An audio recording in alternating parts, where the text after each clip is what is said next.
present, the difference between 95% and 80%, so it's not the same thing to ask that question in Germany or in Saudi Arabia, but are not as significant as we usually assume. Point number one. Point number two,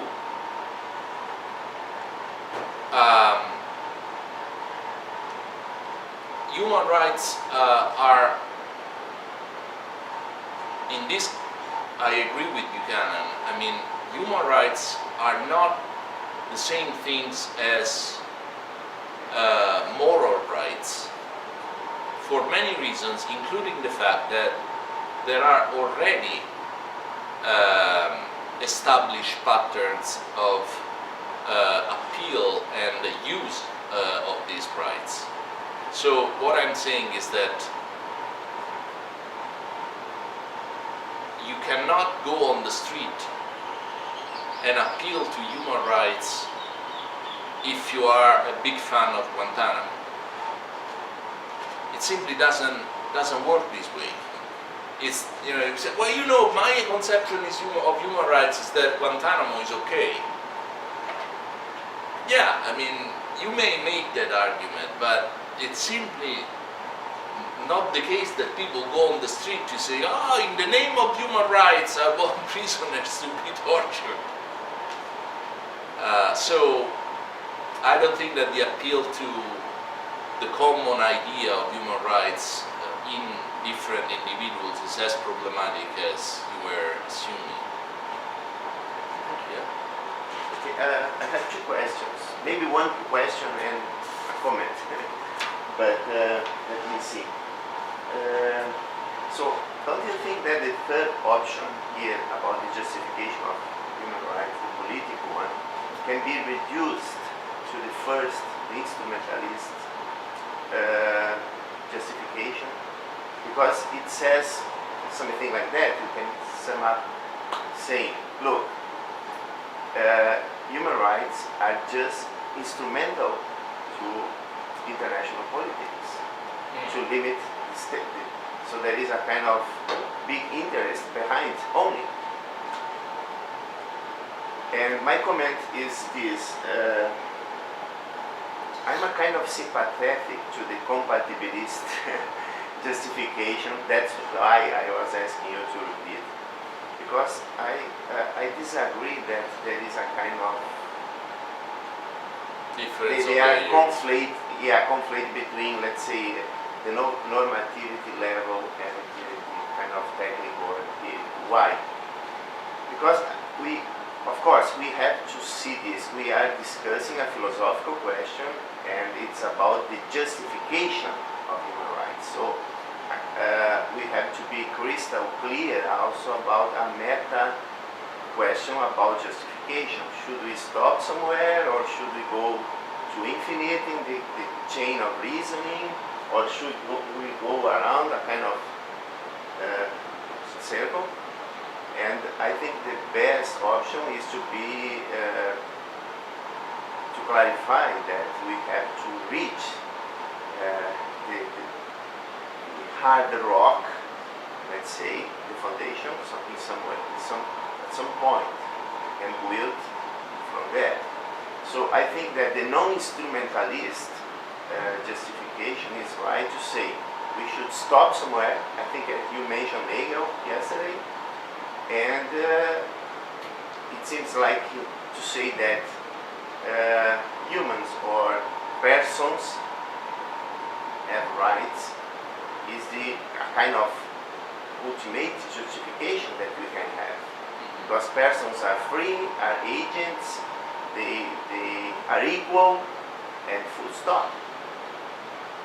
But then we can say also this is a kind of self-evident premise. I think the American Declaration, if you take out the idea that we take it it's as self-evident that we are created from, take out from God, this self-evident truth that we are equal, free, and so on. So this is the justification. We don't need even to appeal Vatican to the notion of dignity, let's say, or something like that.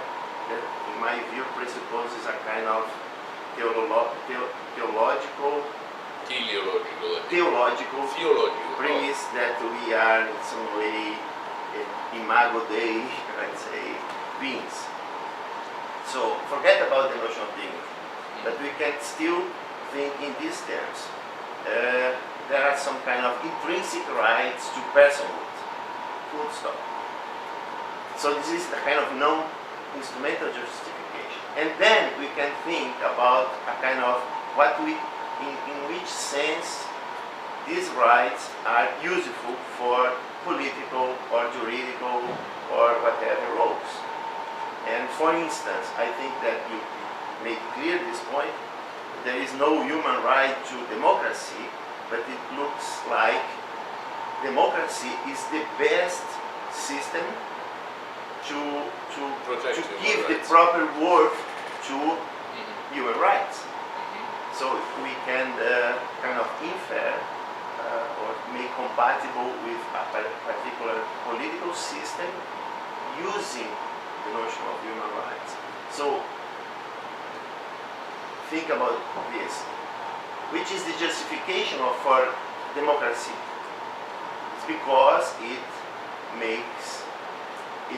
respects what persons are in themselves, let's say. Persons are free beings, equal beings, and so on. So we appeal to this justification, and we should stop there. That's why I think that there is we are not conflating two levels. We are saying that both a kind of deontological justification is compatible with a kind of consequential or instrumental. So it's just a general comment. It's my personal way, let's say, of expressing that I'm sympathetic to this. First, to reduce the political, the third to the first. I don't see difference. And the second, to say that maybe the best way around the justification of human rights is to make these two paradigms to go together. Yeah, let me start with the second because it's more difficult and rich. I don't think that you are defending compatibilism. What you are defending is what you said at one point, and that is the idea, the non-instrumentalist idea as it is currently practiced, that you have to stop somewhere. So that's your main intuition. I mean, even if you are neither an instrumentalist nor a political theorist, and you believe that some, let's call it, moral, central, or more than one moral values are the essence of human rights from which somehow we have to derive them, it's a mistake to think that you also need to ground these moral values that make the foundation of human rights, from which you infer. So basically that's what you have in mind.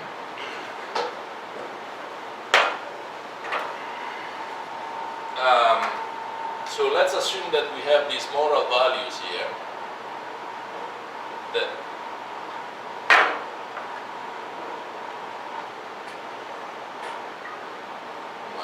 can I write?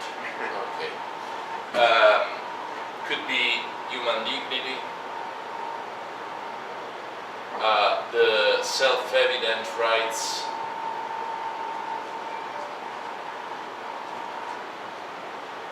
the Declaration of Independence talks about rights of man and citizen, the Friend Declaration.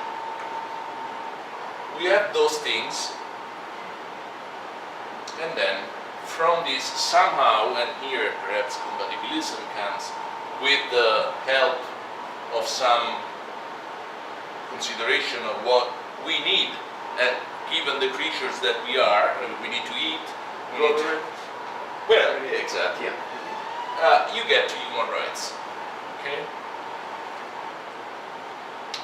But your main intuition is that we should not go one layer up here and find the ground of this stuff. Because otherwise we get into an infinite regress. If we ask for a foundation of human dignity, and I don't know, it could be autonomy, like Kant says, the fact that we are moral beings, then someone else might ask for the foundation of the fact that we are moral beings, and then you have to accept the fact of reason, basically, or something like that. So you say, look, let's not get stuck with this infinite regress. It's enough to realize, well, now I don't know how you go here. We are permitted to take this as a given because we have a strong intuition that we are all equal, that we are worthy creatures, that we have dignity. I mean, this is of course something that will come up also when we talk about Waldron. In fact, he has precisely this point. It is not as dismissive and critical as you are. He says, one way of conceiving of the foundation of human rights is precisely to look for this stuff. So you are not even happy when you have done this derivation, but you want to make a super derivation of this sort. So the one way of conceiving of the foundation of human rights is two tiers.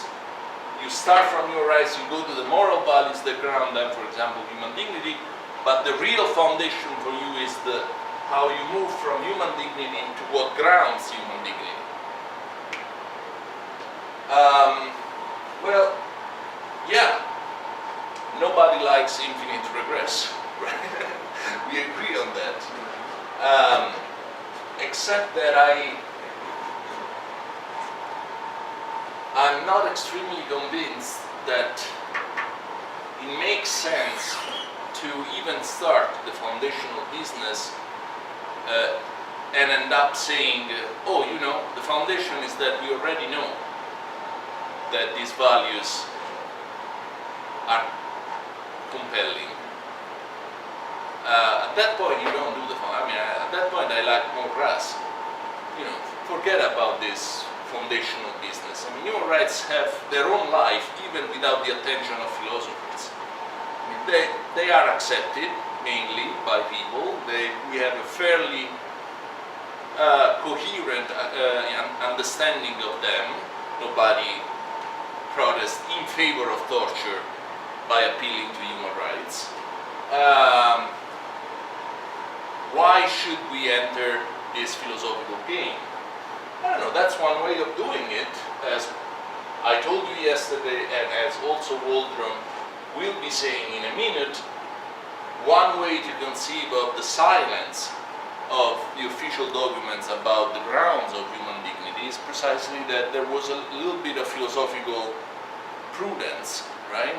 I mean, on the one hand we risk the infinite regress. On the other hand, the moment we say something about human dignity, we may offend the sensitivities, religious, moral sensitivities of other people. Okay, well, that's one way of going. I think that it's still, and in this I agree with Walter, I think it's still a worthy philosophical project to try to say something about the reasons why we are allowed to take these moral values as a given. I mean, even people who do not make the jump at this level, do not attempt to make the jump at this level, like working, sometimes they feel obliged to make that jump. Because as you know, working thinks that the idea of dignity and equality is the foundation of morality and therefore also of human rights. But at one point you find that he also feels the obligation to explain why humans have to be conceived of as equal and as worthy creatures. And the answer is that, you know, we are creatures that are capable of taking responsibilities for our lives. Which means that the reason why we are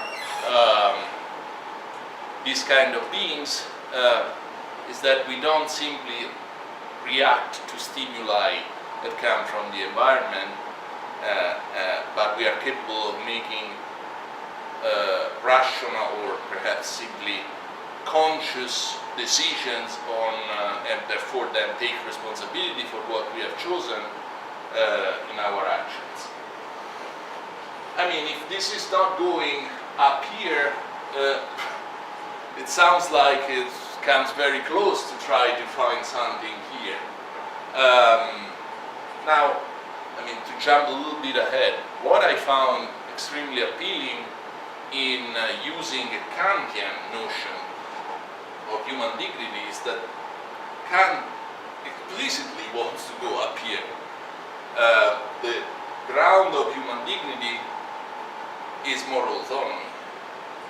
The reason why we are worthy creatures is that because we are capable of moral behavior. I mean, there is a straightforward answer. Of course, you might say, and now you have to show me that we really are capable of moral. I mean, you have to show me two things. Why being capable of moral behavior builds any dignity for me? Why is that the ground of a worth that I have? And Kant has his own answer. And most importantly, you have to show me that we are capable of moral behaviors, and that the problem of the second critique, that morality is not a phantom of the brain, that practical reason is pure, can be pure. Well, okay, fine. I've asked 1.5 million euros to the European Commission to ask precisely this question, to dig into this question. We'll see whether, I mean, they will be impressed. I doubt, but we'll see. So that's, I don't know whether this answers your point, but no, I think that we could agree about this, that we should reach some level of a priori justification. right? Okay? Yeah. You go to Kant, I don't go there, but I have a kind of Kantian explanation to this, or a Wittgensteinian, if you want to, which says something like that. When you say we humans are persons and a person is free, we are expressing a grammatical proposition, not an empirical one. And a grammatical proposition is a clarification of what we mean by personhood. So from personhood I could infer human rights, but maybe animal rights if there are other non-human human beings who are persons, or even artificial agents in a near future, for instance. So to say a person is free, for me it's a grammatical proposition. If you understand this, that is categorically different from an empirical. So it's a kind of, I stop there. It's not because analytical, but yeah, it's not. It's a grammatical proposition. It's an ing proposition, if you want. Okay. So it's no. not. So it's I not, guess we agree. We agree on the fact that we need some kind of a priori foundation.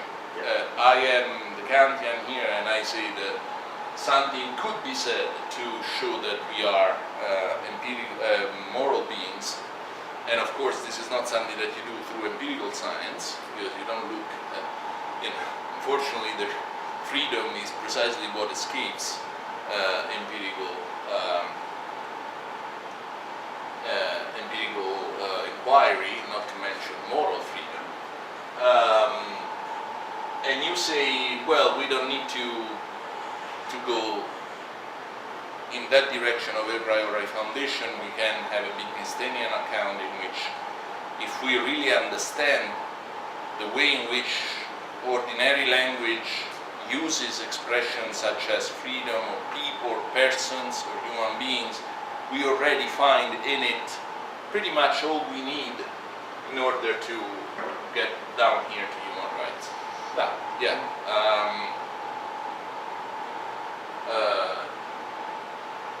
I'm glad.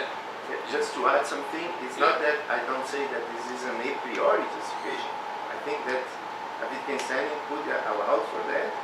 The only difference is that, let's say, an orthodox Kantian, maybe you, would say that this a priori is necessary in an unconditional way. And a Wittgensteinian could say this is necessary but not in an unconditional. Right, it depends Maybe on this the is language maybe- we speak, yeah, basically. yeah, It yeah, depends of on the course, form yes. of life we live And in. the formula you are, yes, Yeah, yes. absolutely, yeah. No, I know. I don't think I have nothing to comment on that. I agree with you that we both like an a priori foundation, but that our a priori foundations are different. Let me say something about the first question, whether the instrumental could be, that the political could be reduced to the instrumental. No, I don't think so. Unless we mean two different things by instrumental. I mean, yes, it's true that in the political interpretation of human rights are instruments of international politics. But in this orientation, human rights are not reducible to the interests that human beings have. There is no mentioning of the importance of these legal instruments for the protection of the fundamental interests that human beings have. In fact, sometimes the limitation of the authority of states could be very much against the interest of human beings. So they say, you know, I really don't care about what are the interests of human beings. I'm simply inviting you to focus on the role that today human rights perform. You know, if you ask me what is their normativity, well, the fact that they have normativity, because we really use them as tools to do things in the international scenes. So why are you asking me, Ras? I mean, human rights without foundation. We don't need foundations of human rights. Because human rights have their own life already, and they perform a normative function on international politics. So why do you ask about normativity? Okay, perhaps this is a good time to stop.